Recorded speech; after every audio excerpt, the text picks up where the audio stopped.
before. And whenever he says anything about the Cowboys, we listen. Shannon, is the Cowboys defense being underrated here? No, they're getting the proper credit. They are? They are. From whom? First of all, they're not the 85 Bears of the 2000 Ravens. Look at, this season, they're 16th in scoring, 19th in yards. Last year, they were 28th in scoring and 23rd in yards. So they've improved, but they're middle of the pack. Damn, Troy's talking about they top 5. Where are they top 5 in takeaways? Okay. But they're 16th in scoring. Is that good, Skip? No. In points allowed. In points allowed, yeah. He has a scoring defense. Right. Is that good? No. Yep. That means they're middle of the pack. They're 19th in yards, which is slightly below middle of the pack. So I'm confused. Look, teams normally, wherever the money is invested, that's the best side of the ball. That's the dominant side. Offense, the big money players are all offense. Wide receiver, guard, quarterback, running back, left tackle, right tackle. That's where your money is, Skip. So obviously, you would think that side would be the best. That's normally how it works. The Rams. Now, the Rams is a very unique situation because they got a lot of money invested on defense. Yep. They don't really have no big ticket, no top 5 receiver paid, top 5 offensive lineman paid. I don't think Matthew Stafford probably ain't even top 10 quarterback paid. But the offense leads this team. Okay. So, but I'm confused with Troy. I mean, okay, they beaten the Panthers, they beaten the Eagles, they beaten the Giants, they beaten the Patriots. Now, which one of those offenses that we think is murderer's row? None. They got one quality. They got really what we look at, one quality win. They beat the Chargers. But the Panthers are bottom. Eagles are bottom. We just saw the Giants Monday night. And you want the Cowboys to get credit for beating the Giants. At New England? Have they not taken shape and taken flight on defense, especially? They beat the Jets 54, and they beat the Chargers. Okay. They did. That was impressive. Yeah, but Skip, I'm impressive. So when we look at them, are we looking at them like the Steelers? So we saying they got the Buffalo, they got the Steelers type of defense. Okay. Or they do that, even the Rams, and the Rams are, I think, 10th. So are we saying that? I think they've gotten the proper credit for a middle of the pack defense. They're not top 10. They're not elite. So I don't know where Troy wants us to put them, considering where their rankings are. I hear you about the rankings, and I will reiterate to everyone, 16th in points allowed, 19th in yards allowed. Pro Football Focus grades them as the 18th best defense. So it's all middle of the pack, right? And by the way, at the top of the list for Pro Football Focus grades, Bills, Rams, your Broncos coming to Dallas now, Saints, who were sensational against Brady, and Vikings. Pretty good defense. Okay, so Troy's point was that, yeah, he gives Cooper Rush high marks for all of his contribution. It was shocking how great he was on Sunday night. But Troy's biggest point was that the defense rose and shone at every moment it had to keep them within striking distance, right? Yes. Because... Yeah, we said that on Monday, though. Okay. We came in and said that. One for what was that? 1 for 13 on third down? 1 for 13, and that's called situational defense. Yes. And Troy's quote was, Minnesota's offense, they've been rolling pretty good, putting up a lot of yards and doing a lot of really good things. Well, I do agree with that because right here, right now, Minnesota's offense is 5th in overall yards gained, 5th, 6th in passing yards, and 8th in rushing yards. So it's a top 10-ish offense. However you want to put all those stats together, it's top 10-ish. And it had just, it was actually coming off a bye, so you got that going too for Minnesota. But its previous win, and they had won 3 out of 4, was at Carolina. Well, in just points allowed, Carolina's the 5th best defense in pro football. They had just, Kirk Cousins' offense had just hung 34 on Carolina at Carolina to win that game 34-28. So think about that. They scored 34 at Carolina, and then they took the ball and went right down the field with the opening kickoff and went up 7-0. And then, as I told you on Monday, Cooper Rush predictably threw a big interception. And the defense said, no, we hold and we force you to punt. And Cooper Rush had a strip sack. And the defense said, no, we force you to punt, Kirk Cousins. And then there was a missed early field goal by Zerline. And it could be a psychological killer for a team on the road that's not sure who it is yet. And the defense said, no, we force you to punt, Kirk Cousins. 1 of 13 on third down. This defense is being underrated because it just makes the plays it has to make. And all of a sudden, we're going to talk about the Pro Football Focus midseason all-pro team, because there's somebody at quarterback on that team that I don't know. It's this, I don't either. This 44-year-old guy. I don't know how he did it. I don't either. But he's first team all-pro at midseason. I don't know how. But anyway, we're going to discuss that. Okay. Your man, Micah Parsons, you saw him coming before I did. You said he's the best defensive player in the draft. In Dallas, I think, wanted one of the cornerbacks and couldn't get him because they got snatched out from under Jerry's nose, and he just sort of traded back and said, well, we'll take the Penn State kid. Right.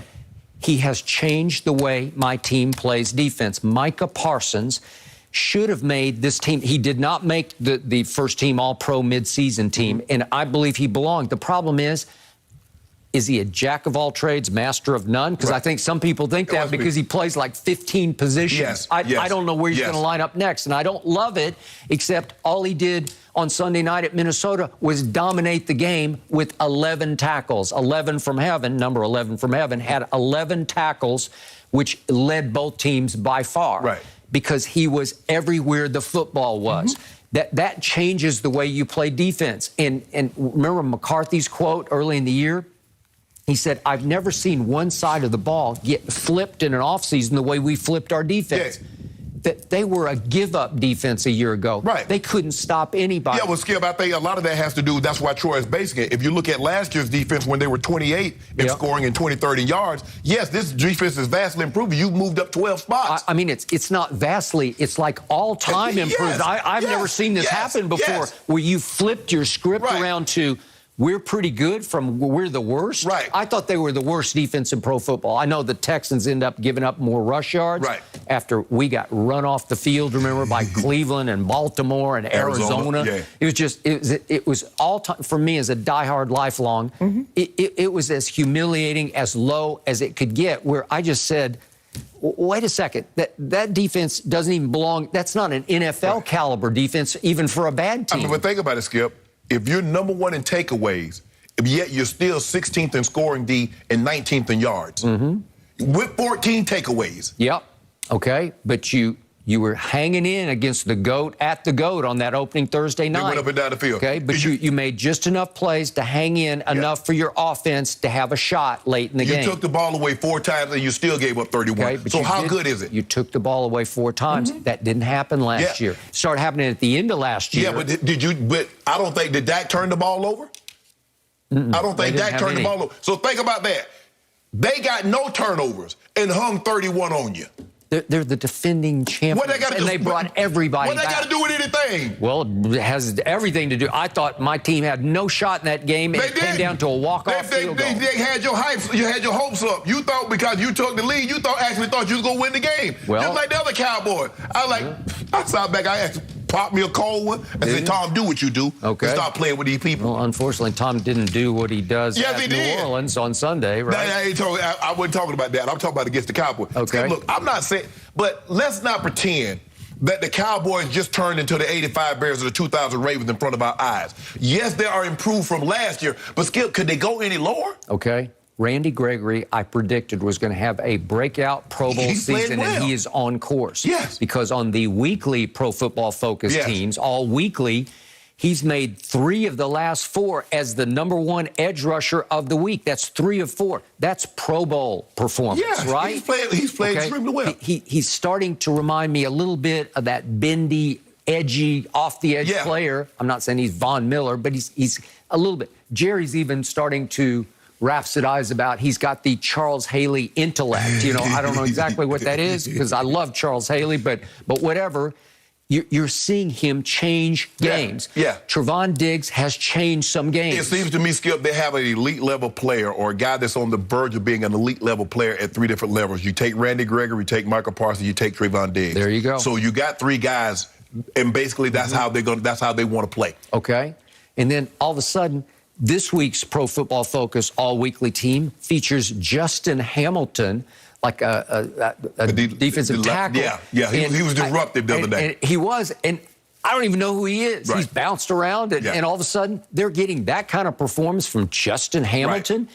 They have depth. Diggy Zua in the interior line, the rookie from UCLA. And all of a sudden, they can bring in waves of pass rushers, and it's starting to look like a real, live, authentic defense. Yeah, I think the thing is Dan Quinn has simplified a lot of things. Go attack the football.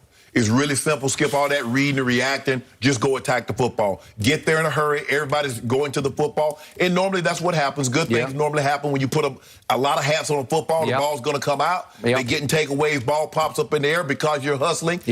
You're there, the ball carries in the air, and there's Trayvon Diggs, and he doesn't miss a beat. He doesn't miss one. Okay, and remember, Wolf Hunter is still there, and I think he's playing at a fairly high level. It used to be he and Jalen Smith. Now, Jalen Smith's gone. Got released from the Packers after 2 games after a healthy on that stretch on Thursday night. Okay, well, there you go. So, finally, Jerry said, okay, because the coaches are telling him he just lost it. He just doesn't have it anymore. Great guy. Jerry loved him. Nope, we got to cut bait. So they cut bait, right? And yet now Keanu Neal's moved up from safety to linebacker. He's a force at linebacker. So you got those two, and you got Micah going all over the place doing different things. And then you got Kazee and Curse at safety, and Hooker at safety is playing. Malik Hooker is playing pretty big ball. And all of a sudden, I'm saying this is a legit playoff caliber defense to me. Situationally, they are making plays when they have to make them. Well, I think the thing is, Skip, is that the defense, if you have an elite level offense, your defense will look pretty good. Because for the longest time, remember now, Patrick Mahomes did a lot of masking for the defense that he had. But they're going to have to score points because everybody that they could possibly face can do what? The Rams can score. The Cardinals can score. Tampa can score.